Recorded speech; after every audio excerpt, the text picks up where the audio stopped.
Bonjour, bonjour et bienvenue sur Kwesi en direct à la télévision, à la radio et sur les réseaux sociaux pour ce temps de parole consacré au drame, de nouveau, qu'a vécu Aqua la nuit dernière, des inondations. Et pour en parler, nous recevons le premier adjoint au maire chargé de l'aménagement, Daniel Abdou. Bonjour. Bonjour Léo, bonjour Kamar. Merci d'être venu ce matin. Dieu sait si c'est compliqué en ce moment avec ces images que l'on voit d'ailleurs en fond d'écran, des inondations d'Aqua. Où en est la situation ce matin ? Alors, bonjour toute la population de la commune d'Aqua. D'abord, avant de répondre à votre question, je voulais d'abord saluer toute cette population sinistrée. Aussi, remercier la population qui est venue massivement en aide à ceux qui sont sinistrés. Je voudrais aussi ici profiter de votre plateau pour remercier Monsieur le Préfet, ses services, aussi les pompiers d'Aqua qui sont les premiers à intervenir. Je remercie aussi la DEAL qui est venue sur place hier matin constater. Remercier aussi les associations telles que ACFAV et autres, les associations locaux qui ont aussi donné main forte à cette population sinistrée. Grâce à eux, justement, hier, beaucoup ont pu regagner leur maison et dormir. Même si hier, il y en a encore une partie de cette population qui n'était pas tranquille parce que c'est pas encore tout à fait dégagé chez eux et ils avaient peur à ce que la pluie retombe encore, mais comme on dit ici, alhamdoulilah, ils ont bien pu dormir jusqu'à ce matin et les travaux de déblaiement, je dirais comme ça, continuent. Avec d'ailleurs j'ai failli oublier, remercier aussi les deux maires voisins, le maire de Mtsangamouji qui a hier dépêché tout son service technique et les matériels, les engins, les camions. Le maire de Mtsamboro aussi a fait la même chose. Quelques entreprises aussi sont venues prêter main forte. Donc je remercie toutes ces personnes, ces associations pour leur aide qu'ils ont apportée. C'est vraiment précieux. Il y a vraiment une solidarité qui se voilà, met en place. Exactement. Le ministre des Outre-mer en a également parlé. Il a même appelé pour faire un dossier de catastrophe naturelle pour venir en aide. Mais le souci, j'ai envie de vous dire, c'est que c'est pas la première fois.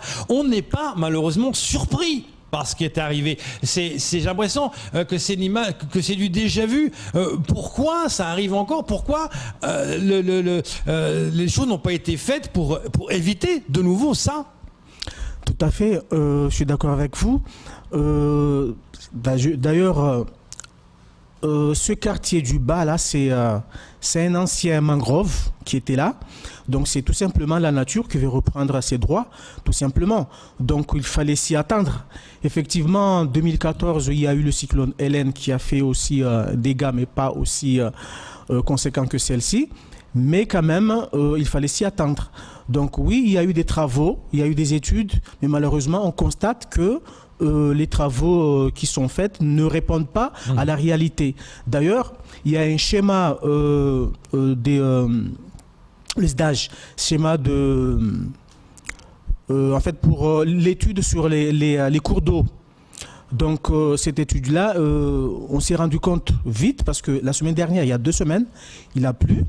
On l'a déjà vu, des petits dégâts. Et on est allé voir avec le DEAL l'étude qui a été faite sur la gestion des eaux pluviales. On s'est rendu vite compte que ces études-là ne répondent pas à la réalité.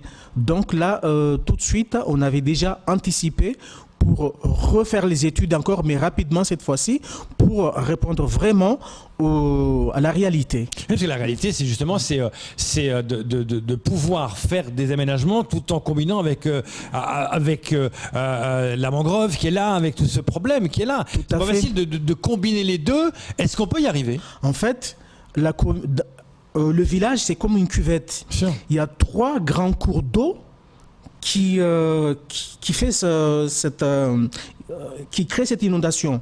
Donc, il faut d'abord maîtriser ces 3 cours d'eau. Tant qu'on ne maîtrise pas ces 3 cours d'eau, c'est impossible de faire d'autres aménagements. Donc, je pense qu'aujourd'hui, la priorité des priorités, c'est vraiment de canaliser ces grands cours d'eau. Moi, je ne suis pas spécialiste, mais ce qu'on constate en ce moment, c'est que vers le haut, il n'y a pas de travaux du tout. Les travaux ont commencé vers le milieu du village.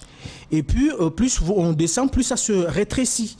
Donc, du coup, l'eau arrive, à un moment donné, ça déborde. Mais il y a aussi la population qui est quelque part en cause aussi par rapport aux constructions qui se font n'importe comment, n'importe où. C'est ça aussi. Ça aussi qui accélère aussi ces mouvements, ces forces de l'eau qui arrivent soudain. Alors justement, Daniel Abdou, vous l'avez dit, là on a traité l'urgence. C'est-à-dire qu'on a eu la solidarité pour déblayer, pour permettre à toutes ces familles de pouvoir regagner leur domicile, mais on n'est pas à l'abri de notre vigilance orage, forte pluie, intempéries. Donc on y est encore. Oui. Quand on a écouté Laurent Floch, bien évidemment, il y a toujours cette dépression dans la région, donc ça peut revenir ce soir comme demain. Qu'est-ce qu'on fait réellement? Parce que ces travaux, je veux bien, mais ces travaux vont devoir prendre beaucoup de temps, des études.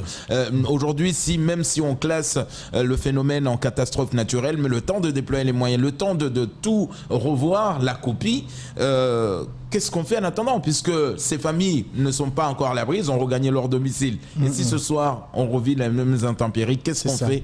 C'est justement là où on est stressé justement là-dessus, parce que hier, malgré que les familles ont perdu presque tout, la famille du bas là, ils ont presque tout perdu, mais ils ont refusé de quitter chez eux parce que c'est chez eux. Il y a des associations qui ont proposé de les reloger, mais ils refusent de partir. Donc on va étudier quand même ce cas-là de relogement. S'il faut obliger, entre guillemets, les gens à partir, ils partiront. Mais malheureusement, aujourd'hui, chez nous, on ne peut pas accueillir, il n'y a pas de structure, il n'y a pas de centre de relogement. On sera obligé de les éparpiller un peu partout sur Mayotte. Donc s'il faut vraiment sauver ces gens-là, les enlever de chez eux. Bien sûr, je pense qu'à un moment, la décision doit être ferme pour sauver des vies. C'est-à-dire, c'est pas parce que je refuse de sortir de chez moi parce que c'est mon confort. Donc je pense qu'à un moment donné, les autorités doivent être fermes, notamment à votre municipalité. Alors, c'est vrai, Léo vous disait tout à l'heure, pourquoi on revient encore cette situation? On a vu déjà les dégâts qu'a fait le cyclone Hélène.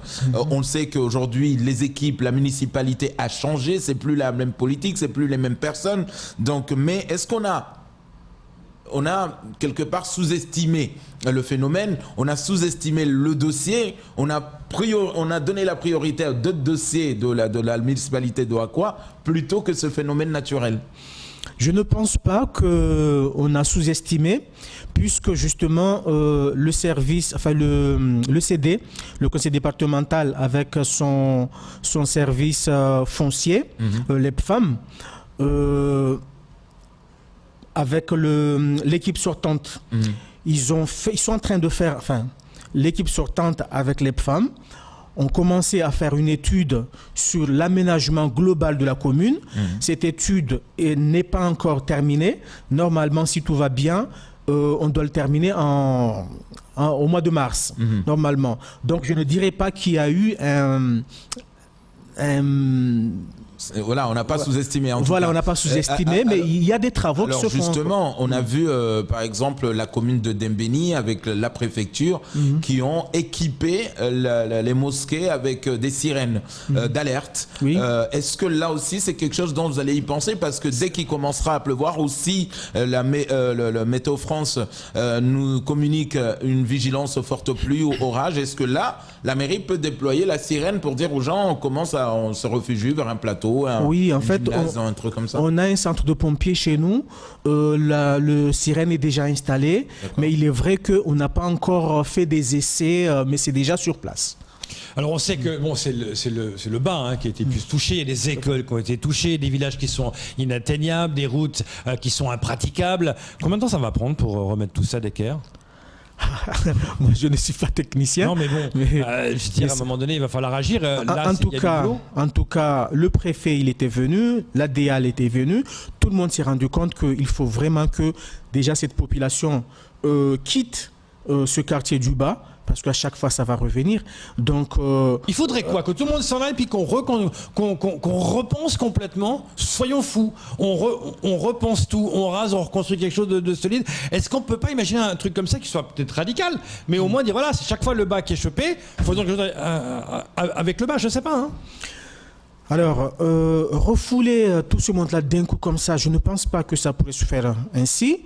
Mais quand je suis sur le terrain, c'est vrai que le discours commence à changer. Parce qu'au début, les gens, ils étaient catégoriques. Non, on ne quitte pas ici. Mais là, on commence à avoir un autre discours. Les gens sont volontaires maintenant. Est-ce que d'ailleurs, vous avez le foncier pour décaser ce monde-là? Ça aussi, c'est un souci. Ça aussi, c'est un souci. Mais justement, on a un foncier qui est prêt. Bon, on va voir avec les femmes pour rapidement régulariser ce foncier parce qu'aujourd'hui, il n'appartient pas à la commune, mais au département. Donc, je pense qu'avec cette catastrophe, il va falloir vite voir les choses. Le fait que ce soit déclaré catastrophe naturelle, ce qui serait absolument logique, va améliorer les choses pour vous. Ça va quand même donner plus de moyens pour pouvoir justement pallier à ce problème. Parce qu'il y a un auditeur qui écrit des études et les réalisations. C'est un peu ce que vous disiez. Hein? Tout à fait. Moi aussi, en tant qu'élu, justement, j'ai ma famille, j'ai mes amis qui sont impactés. Donc, oui, les études, il y en a eu. Mais il va falloir justement vite arrêter ces études et commencer les travaux. Quels ont été les propos du maire, justement, par rapport à ça? C'est-à-dire quelle était sa première réaction hier? Mais comme nous tous, la première réaction, c'est de rapidement canaliser ces canaux, ces gros canaux qui sont notre cauchemar aujourd'hui.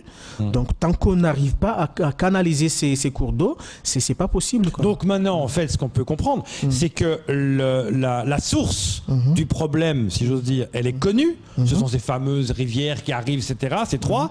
Donc maintenant, c'est agir pour éviter que ça recommence par rapport à ça déjà. Oui. Et il y a ça et le village du bas, donc il y a deux choses à faire en parallèle. Oui, tout à fait, mais comme je vous l'ai dit, on a un foncier vers le haut, on va rapidement essayer de voir avec les... Voilà. Vers le haut, Camara. Voilà.